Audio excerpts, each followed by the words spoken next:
আমাদের দেশে 13 মাসে 1 বছর হয়। কি কথাটা শুনতে অবাক লাগছে তো, কিন্তু বাস্তবে 13 মাসে 1 বছর হয়। কিভাবে দেখবে? এদিকে এসে দেখো।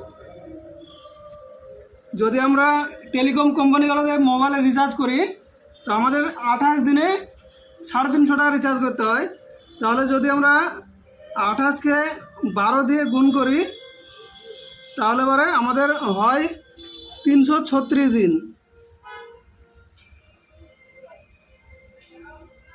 336 দিন হয়, তাহলে 1 বছর হয় 365 দিনে।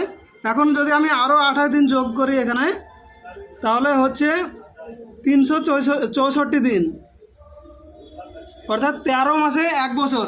তো আমরা এই যে ঘাম পাসিনা ঝরিয়ে কাজ করছি, আর টেলিকম কোম্পানিগুলো আমাদেরকে লুটছে, এগুলো কি সরকারের নজরে আসে না? সরকার কোন চশমা পরে থাকে যে গরিব মানুষকে এভাবে 13 মাসে লুটে নিচ্ছে কোম্পানিগুলো? এগুলো নিয়ে কোনো কথা বলে না। এরকম সরকার ব্যর্থ সরকার। এদের মতো সরকার থাকলে আমাদের দেশটা ধ্বংসের পথে যাবে। যদি কথা বলে ঠিক বলে থাকি, ভিডিওটা লাইক কমেন্ট করবে এবং শেয়ার করে প্রত্যেকটা মানুষকে দেখার সুযোগ করে দেবে কীভাবে আমাদের মতো মানুষকে লুটে নিচ্ছে।